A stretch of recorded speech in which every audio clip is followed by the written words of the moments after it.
which, if you think about it, is extraordinary. But so many reform supporters say, yeah, we'll go with the flow, we'll put our trust in Nigel.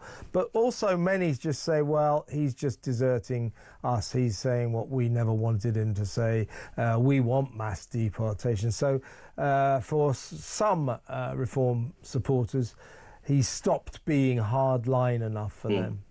No, absolutely. And I think maybe those core supporters of reform, I suspect some of them feel that Nigel Farage's recent interviews, he's been quite soft when talking about the influence of Islam in modern Britain as well. So I think that's part of the problem. In his efforts to professionalise the party and to appeal to a greater section of the British electorate, he may be alienating parts of his core base.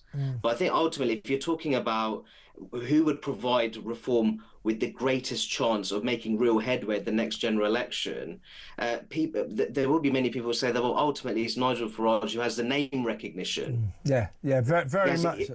He has the name recognition. Well, Rupert Lowe perhaps doesn't even come close when it comes to name recognition. Now, he may be very popular on X. There may be many people in what you might call the very online right who support Rupert Lowe and then they strongly back him. But when you're talking about a general election, you have to make an entirely different calculation.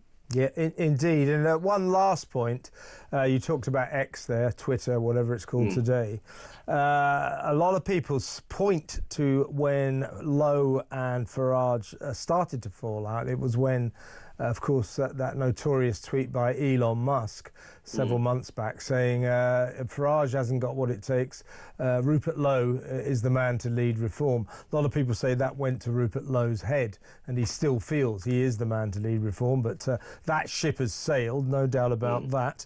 But there is now talk that Elon may be interested in funding a new party of the right that would be spearheaded by Rupert Lowe and that other great reform defector, if you like. He actually put Ben Habib, which might be interesting. Your thoughts?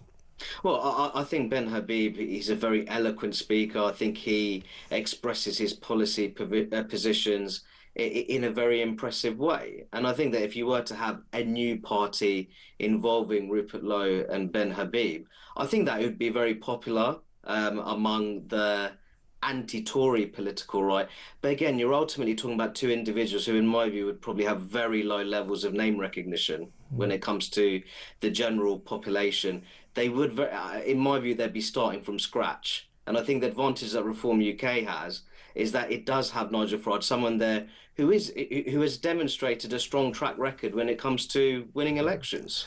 Especially when it comes to European elections. I know there have been general elections where his party have won maybe a small number of seats, but they won millions of votes. So I think that, but many people on the right will be concerned because ultimately that would lead to a further splintering Yes, of the British political right. And I suspect that the